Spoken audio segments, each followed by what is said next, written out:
Sir. Waghmare किती वाजलेत? शिस्त नावाचा प्रकार आहे की नाही? आत्ताच्या आत्ता बाहेर जा. सॉरी सर, परत नाही होणार माझ्याकडनं. Waghmare please leave it. आधी आपण मीटिंग करूया, मग तुम्हाला काय सांगायचं ते सांगा. Sir please continue. ठीक आहे, सगळ्यांना लक्षात आले काय करायचं ते? Yes sir. अजून एक महत्वाची गोष्ट, जे लोक तडीपार आहेत त्यांच्यावर गंभीर गुन्हे आहेत त्यांची एक यादी बनवा. भारती मॅडम तुमची जबाबदारी आहे. हा येस सर. त्यांच्यावर कडक लक्ष ठेवा, त्यांच्यामुळे कुठलाही प्रॉब्लेम नको आहे आपल्याला.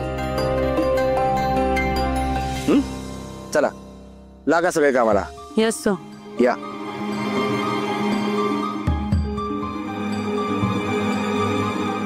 नक्की करू सर. शुअर, येतो.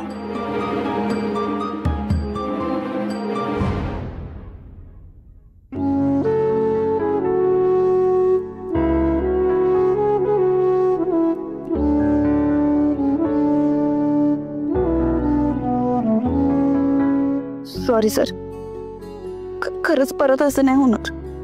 ठीक आहे, जा कामाला. आणि बघ, परत अशी गोष्ट घडली नाही पाहिजे.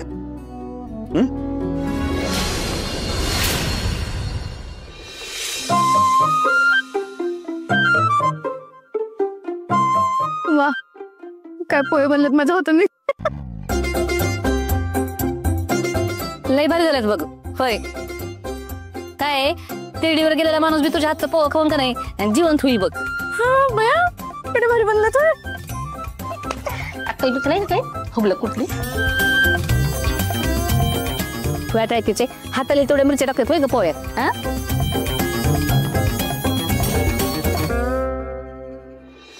काय सत्य मंजिरीला शोधतेस का तू? होय. आरती सकाळी ड्युटीवर गेली की घाईत होती बघले. म्हणजे काय खाल्लं का नाही त्यांनी? नाही, चहा बी पिला नाही बिचारीनं. आपण ना उगाच जागरण केलं काल रात्री. गप्प वेळेत झोपायला पाहिजे होतं. तरी मी सांगत होतो सगळ्यांना की लवकर झोपा, जागरण करू नका. पण कोणी ऐकेल तर शपथ, सगळ्यांना नुसता उल्हास आला होता नाचायचा. गेली ना ती पोरगी बिचारी न खाता सकाळी लवकर उठून.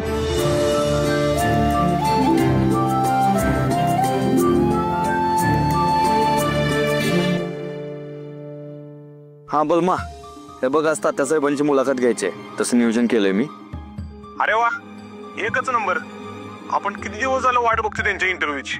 हा बरं, एक काम कर, मी तुला त्या पत्रकारांचा नंबर पाठवतो. त्यांना लोकेशन वगैरे सांग आणि सगळं बघ व्यवस्थित. हा हा चल. चला मी निघतो. अरे सत्या, नाश्ता केला नाहीस, चहा बी घेतला नाहीस, जरा 2 घास पोहा तर खा की. मम्मी, वाघमाऱ्याने काही सुद्धा खाल्लेलं नाही, मग माझ्या तोंडात तरी कसं घास उतर ना.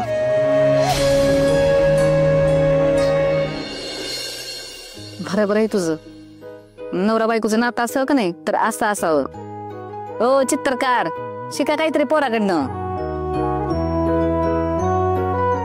मम्मी, तू उगाच त्यांना ऐकवायचं म्हणून चान्स घेऊ नकोस. बरं एक काम कर, दुपारी ना जेवण तयार करून ठेव. मी वाघमाऱ्यांना डबा घेऊन जाईन आणि त्यांच्या सोबतच जेवेन. हा चला येतो मी.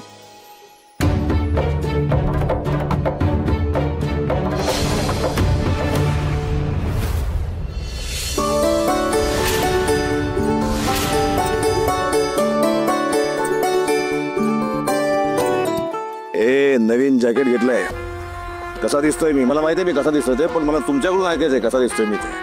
खरं सांगू तात्यासाहेब, लय भारी दिसताय तुम्ही, एक नंबर. ते मला माहिती आहे, कारण राजकारणी असण्यापेक्षा राजकारणी दिसणं जास्त महत्वाचं आहे. मला वाटतं माझ्या या राजबिंड्या रूपामुळेच राजकारणात मला यश मिळालं असं. हो चला, ते वाट बघतायत.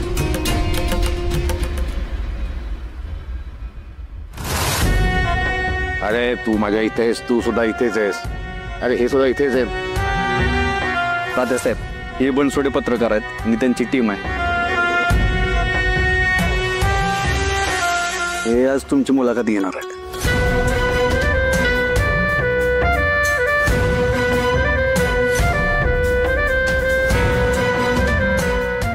तात्यासाहेब, मुलाखतीला सुरुवात करूयात. अगदी अगदी. तर आज आपल्या सोबत आहेत साताऱ्यातील सुप्रसिद्ध राजकारणी आणि विद्यमान आमदार तात्यासाहेब मोहिते. तात्यासाहेब, तुमची ही मुलाखत सुरू करण्यापूर्वी मला तुमचा राजकीय जीवन प्रवास जाणून घ्यायचा आहे. मला ही माहिती तुमच्यासोबत वाटून घ्यायला फार आवडेल. आज मी तुमच्यासमोर आमदार म्हणून बसलेलो आहे, पण माझी जी कहाणी आहे ऐकून तुम्हाला वाटेल की याच्यावर सिनेमा होऊ शकतो असं तुम्हाला वाटेल. इतकी गरिबी होती माझ्याकडे, खायला अन्न नाही आमच्या घरामध्ये, खूप गरिबी. म्हणजे सकाळी खाल्लं तर संध्याकाळी काय खायचा असा प्रश्न पडायचा, आणि संध्याकाळी खाल्लं तर सकाळी काय खायचा असा प्रश्न पडायचा. म्हणजे भाजी आहे तर भाकर नाही, भाकर आहे तर भाजी नाही, अशी परिस्थिती. म्हणजे कधी कधी आम्ही पाण्यामध्ये भाकरी बुडवून खाल्लेली, इतकी गरिबी. शाळा शिक्षण कसं घेतलं माझं मलाच माहित आहे. गणवेश नाही, ड्रेस नाही, शाळेत जायचं. फाटके कपडे घालून मी शाळेत जायचो. शाळा किती दूर, 12 किलोमीटर, 7 किलोमीटर असा ओबड धोबड रस्ता आणि 5 किलोमीटरची नदी. जायचो आम्ही. शिक्षण कम्प्लीट केलं. काय करणार आज जो मी आमदार म्हणून दिसतोय तुमच्यासमोर, धाडस आणि आई वडिलांचे संस्कार, याच्यामुळे आज मी तुमच्यासमोर इथे बसलेलो आहे, उभा आहे. पण तात्यासाहेब, तुम्ही तर म्हणता की माझी फार गरिबी होती, पण तुमच्या वडिलांच्याकडे भरपूर जमीन होती. त्या काळातले श्रीमंत व्यक्ती होते. काय होते ना, जमीनदार होते माझे वडील, पण रावाचा रंक होतो, तुम्ही ऐकला असेल. गरिबी कशी आली? दारूचं व्यसन होतं त्यांना. वडील माझे अतिशय चांगले होते, पण एवढीच एक गोष्ट वाईट होती, दारूचं व्यसन होतं. जमिनी विकायला लागल्या, आणि जमिनी विकून जो पैसा येत होता सगळ्या दारूमध्ये गेला. गरिबी आली, पण मी वाट काढली त्यातून. तात्यासाहेब, मतदारसंघातली सगळी लोक तुम्हाला देव माणूस मानतात, कारण या भागामध्ये निर्माण झालेले साखर कारखाने, धरणं आणि रस्ते आणि खूप विकासाची कामं केली. याबद्दल आपलं काय मत आहे? विकास, विकास आणि विकास हेच माझ्या जीवनाचं उद्दिष्ट आहे. माझ्या भागासाठी सतत काम करत राहणं हेच माझं ध्येय आहे. परंतु जनमानसामध्ये या सर्व विकास कामाबद्दल पण तुमच्याबद्दल काही विरोधकांचे आक्षेप आहेत आणि शंका घेतात. त्यांचं असं म्हणणं आहे की धरणाचं काम 130 कोटी रुपयाचं असताना आपण तो 230 कोटी रुपये केला. हे योग्य आहे का? ही विरोधकांनी उठवलेली राळ खोटं आहे, सगळं खोटा प्रचार आहे सगळा. ही निराधार माहिती आहे. तात्यासाहेब, ही विरोधकांनी मला माहिती दिलेली नाही. ही सगळी माहिती मी स्वतः गोळा केलेली आहे आणि त्या आधारावर मी बोलतोय. तात्यासाहेब, तेच अहो, ते जे बोलतात ना तीच भाषा तुम्ही बोलता. ही त्यांनी उठवलेली राळ आहे. तेच प्रश्न तुमच्या तोंडी राज. तुम्ही धरण जाऊन बघा, तुम्हाला कळेल पैसा कुठे गेला ते. बघा जाऊ. तात्यासाहेब, मला अजून एक प्रश्न विचारायचा आहे की आपल्या मतदारसंघातील तुमचे विरोधक सावंत साहेब यांच्या खुनामध्ये तुमचा अप्रत्यक्ष प्रत्यक्ष हात आहे अशी जनमानसामध्ये चर्चा आहे. याबद्दल तुमचं काय मत आहे? हो, तुम्ही काय बोलताय? तुम्हाला कळतंय का? आणि कुणाशी बोलताय? जरा भान ठेवा ना.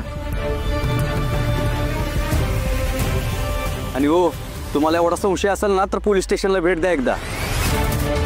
या गोष्टीचा तपास कधीच लागलाय. काय बी बोलताय? उगाच तात्यासाहेबांना अडकवायचं म्हणून काय पण प्रश्न विचारू नका. बलमा, त्यांना बोलू दे. त्यांच्या मनात जर एखादा प्रश्न उपस्थित झाला असेल तर त्याचं निरसन आपण केलं पाहिजे. लोकशाहीचा चौथा खांब आहे ही मंडळी. मी सांगतो तुम्हाला, तुमच्या सगळ्या प्रश्नांची उत्तरं मी देतो लगेच इथेच. बघा, दिवंगत आमदार सावंत हे माझे अतिशय जवळचे खास दोस्त होते. आमचा अतिशय चांगला स्नेह होता. दुर्दैवाने ते लवकरच आम्हाला सोडून गेले. फार वाईट वाटलं आम्हाला. गुन्हेगार पकडला गेलाय, तो आता जेलमध्ये. प्रकरण न्याय प्रविष्ट आहे.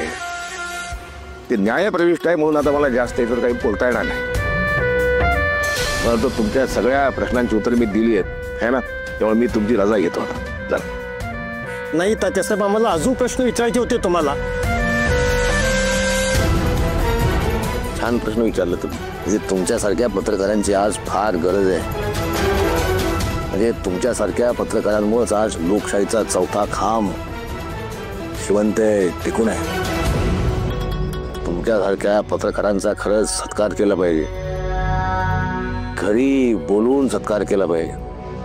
कधीतरी आम्हाला तुमचा सत्कार करायची संधी द्या. तू हे दिले चर्चा करण्यासाठी हेच खूप आहे आमच्यासाठी.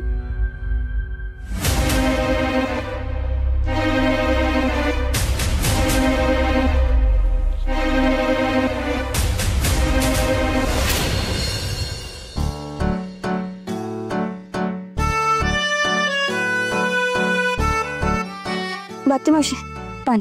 थँक्यू. आता जेवायलाच बसणार होते.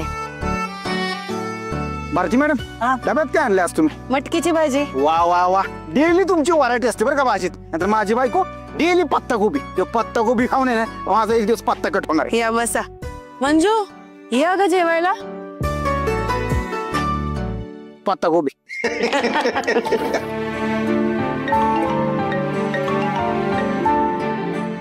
बाती मावशी आईचा फोन आला आलीच. हा ये लवकर ये.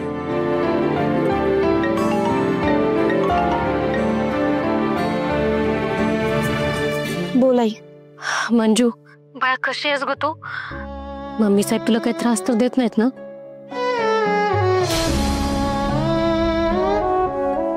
सत्या काही बी म्हणला तरी अजिबात त्याच्या जवळ जायचं नाही. नेहमी उलट ह्या चाव्या जरी तुझ्या हातात दिल्या असल्या की नाही, तरी तुझ्या आयुष्याच्या समध्या चाव्या माझ्या हातात आहेत, ही ध्यानात ठेव. मंजू निदान माझ्यापासून तरी काय लपवू नकोस ग. मला सगळं माहितीये. अगं खरंच मी ठीक आहे, तू काळजी नको कर. भेटले की सगळं सांगेन तुला. अगं पण मला अजिबात चैन पडणं झालंय बघ. मला काळजी वाटते ग. तर पुन्हा तुझं छळ सुरू करतील. आई मी खरंच ठीक आहे, पण तुला काय झालंय? तुमच्या लिकीची मी इतकी काळजी घेईन का नाही, जशी पहिल्यांदा घेत होते तशीच. तुझा आवाज असा काय येतोय? तब्येत ठीक आहे ना तुझी? अगं काय नाही, मी बरी आहे. ते फोनवर माझा आवाज तुला येत असेल तसं. हे बघ आई, उगाच माझ्या काळजीपोटी तू तुझी तब्येत खराब करून घेऊ नकोस. मी घेईन माझी काळजी. हे बघ बाळा, तुम्ही कसलीच काळजी करू नको. मनात काय बी साठवून ठेवू नको तू. तुला तसंच जर काय वाटलं ना तर माझ्याशी बोलून मन हलकं कर. होय बर चल आता ठेवते, ड्युटीवर आहे, नंतर करते. काळजी घे. हा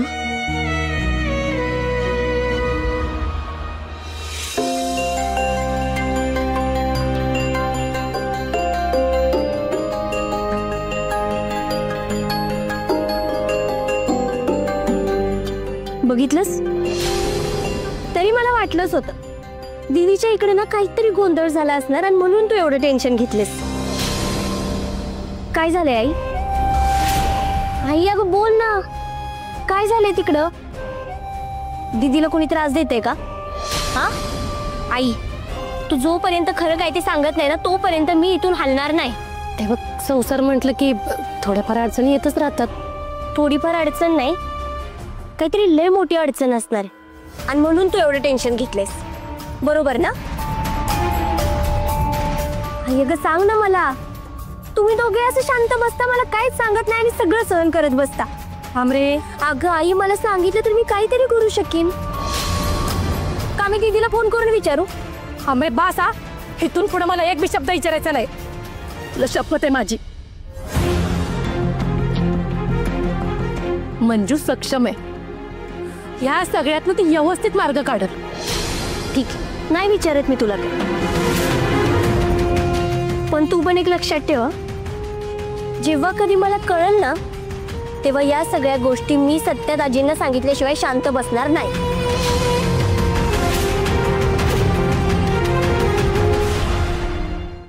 मंजू ये लवकर ये जेवायला.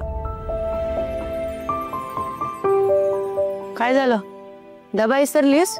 होय अहो, एवढ्या गडबडीत निघाले, उशीर होते म्हणून घरातनं. बरं काय नाहीये, माझा डबा का? नाही नको, मी मागवते काहीतरी. अगं डबा असताना बाहेरून कशाला? आणि एवढ्या उन्हातानाचं ना बाहेरचं खायचं नसतं. बाहेर बघ जरा ऊन किती आहे, एवढ्या उन्हामध्ये तुला डबा घेऊन कोण येणार आहे? मी आणीन की.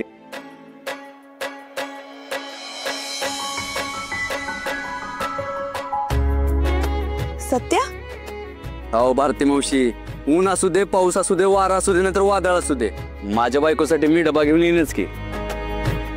बाई बाई, नशीबच काढलंच बघ. नवरा स्वतः आला डबा घेऊन तुझ्यासाठी. म्हणजे आज काय मंजूला जरा 2 घास जास्तच जातील. काही काय भाते मावशी, सत्य असं अचानक कसं आलास? म्हणजे काहीच बोलला नाहीस, काय नाहीस. आता सांगायचं काय त्यात? माझी बायको काय न खाता घराच्या बाहेर पडली म्हणल्यावर मला काळजी वाटणारच ना. मग आलो डबा घेऊन. आता आलायस ना तर तू पण बस जेवायला. तुम्ही 2 जण ना जाऊन एकत्र बसा तिकडे जेवायला. हा, आणि मस्त गप्पा मारा. असं एकत्र बसल्यावरती ना प्रेम वाढतंय. आऊ कशाला, बसतो की तुमच्यासोबत.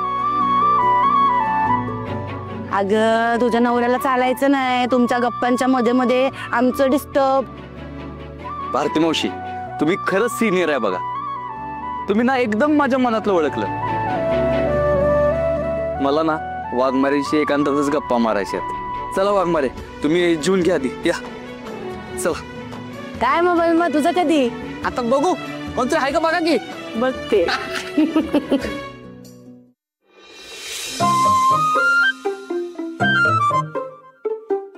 तुम्हाला सांगू का वहिनी, सत्य म्हणजे पहिल्यापासून मॅरेज मटेरियल वाला पोरग. आता बघा की हे सिद्ध बी करून दाखवलंय. काय बरं? म्हणजे बघा, तुम्ही नाश्ता सकाळी केला नाही म्हणून त्याने मी नाश्ता केला नाही. काय रे, तू का नाही केला नाश्ता? अहो का म्हणून काय विचारताय वहिनी? रूल हवाय त्याचा तुमच्यावर. चला चला जेवून घ्या, भूक लागली असेल ना. तू पण जेव. होय, मी दोघांचा डबा घेऊन आलो. हा, दोघांसाठीच आणलाय बाबा. दोस्त काय केळी खाऊन काढल दिवस नाही का? सत्या, याच्यासाठी का नाही आणलास रे डबा?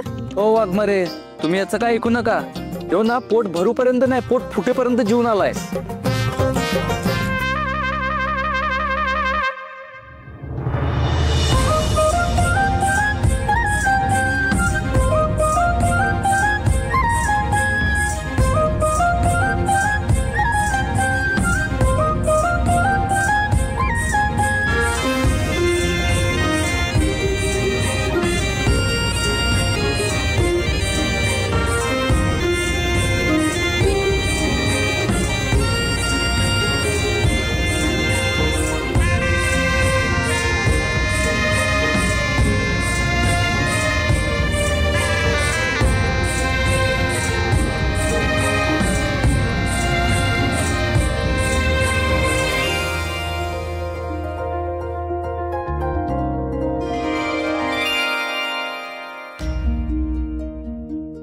अगं पण मला अजिबातच चैन पडणं झालंय बघ.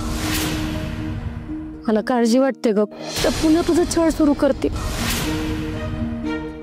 वाघमारे, कसला विचार करता? नाही कसला नाही. जेव तू. नक्की सगळं ठीक आहे ना? वय घरी सगळं ठीक आहे ना? वय. मग आत्या काय बोलली का तुम्हाला? नाही. मग काय झालंय? मम्मी काय बोलली काय? अहो सावकाश, बलमा पाणी दे, पाणी दे, पटकन दे. सावकाश, वर बघा, वर बघा. आत्ता सत्याला काय सांगितलं तर लई दंगवी घर. सत्य दुसऱ्या मिनिटाला घर सोडेल. वाघमारे काय? हनीमूनचा काय विचार केलास? कुठे जायचंय? अच्छा, तर तुम्ही हनीमूनचा विचार करत होता होय? तुम्ही तुमच्या सरांशी एकदा बोलून द्या. जेव्हा तुम्हाला सुट्टी मिळेल ना तेव्हा आपण करू काय तर प्लॅनिंग. जेव्हा आता. आणि वाघमारे, मी संध्याकाळी तुम्हाला घ्यायला येईल. तुमचं झालं की फोन करा. हा वय. हा, आणि सावकाश जा. उगाच उन्हात फिरत बसू नको. बलमा, तू सुद्धा उन्हात फिरू नको रे. हो बलमा, फिरू नको उन्हात, नाहीतर तुझ्या मम्मी पप्पांना नाव सांगतील वाघमारे. घाबर जरा त्यांना. चांगलं सांगितलं ना? हो वाघमारे, मजा केली तुमची. चला त्यात आहे. भारती मावशी, थँक्यू बरं का आम्हाला वेळ दिल्याबद्दल. वेलकम. बरं का? हा वाघमारे, मी येतो संध्याकाळी न्यायला. फोन करा झालं की. चला येतो भारती मावशी. या भारती मावशी. चला आता कामाला लागूयात.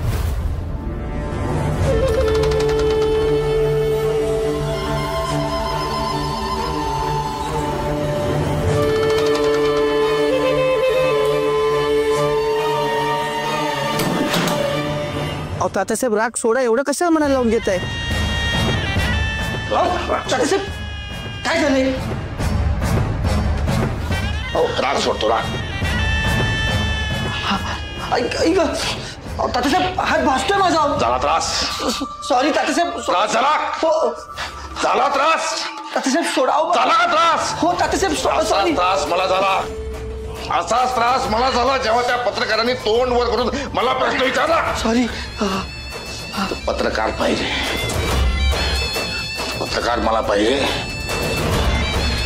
त्यांनी जो प्रश्न विचारला त्याचा सत्कार करायचा आहे, त्याचा सन्मान करायचा आहे मला. घेऊन या त्याला. हो आणतो. कौतुक कौतुक केवळ कौतुक.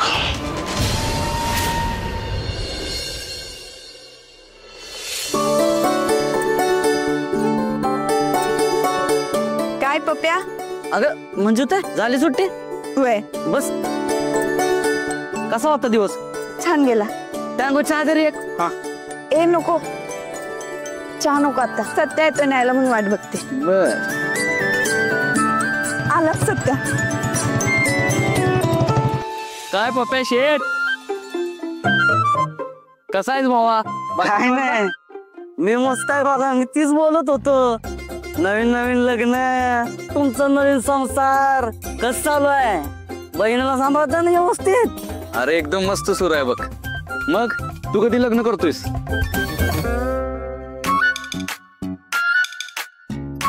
ए पप्या, एवढं लाजल काय झालंय? असंच लाजत बसशील त्यापेक्षा लवकर तिच्या घरी बोल आणि करून टाक लग्न. होय होय. नाही एवढं कसं गडबडीत? अरे तुमचं कसं दमानं झालं बाबा. आधी अरे तुम्ही प्रेमात पडले, तुमचं प्रेम फुललं, मग ते भरलं. अरे आता शिकतर आम्ही प्रेमात पडलोय आणि लगेच कुठं लग्न? नाही नाही लगेच नाही बाबा.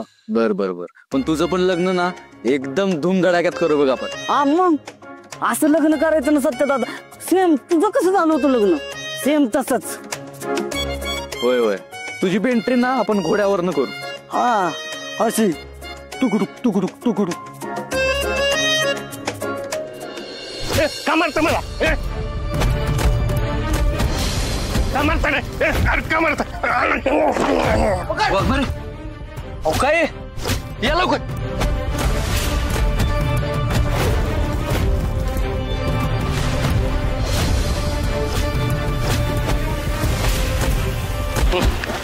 मार नको रे. अरे मार नको.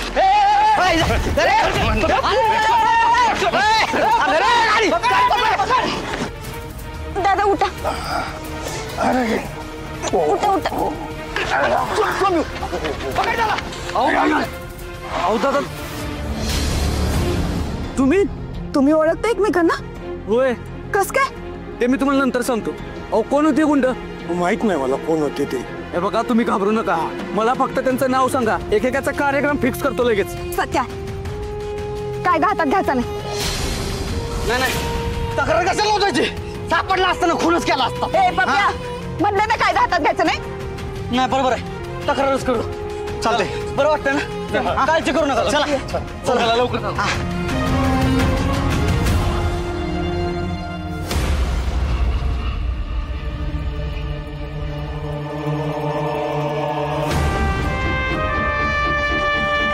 बसा इथं तुम्ही, बसा. हे घ्या पाणी.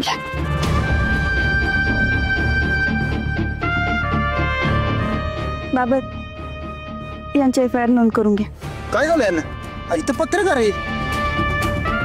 हो, यांच्यावर काही माणसांनी हल्ला केला म्हणून त्यांना घेऊन आले तक्रार नोंदवायला. लका लोकशाहीच्या चौथ्या स्तंभावर डायरेक्ट हल्ला. हे बघा तुम्ही अजिबात घाबरू नका. जे काय घडलं ना ते एकदम नीट सांगा. सांगा. अरे सत्यजितराव, मंजू मंजू तू तर घरी गेली होतीस ना, मग परत कशी आलीस? सर हे पत्रकार आहेत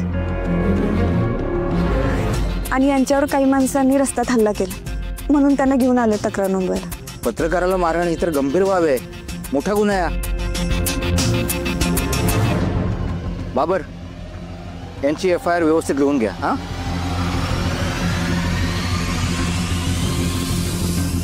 सत्यजितराव, मंजू, तुमचं कौतुक करावं ना तेवढं कमी आहे. तुम्ही लगेच त्यांना FIR नोंदवण्यासाठी घेऊन आलात ना, ही खूप चांगली बाब आहे. मंजू, ड्युटी संपली तरी आपल्या आतला पोलीस जागा पाहिजे. शाबास, छान काम केलंस. Thank you sir. बसा तू.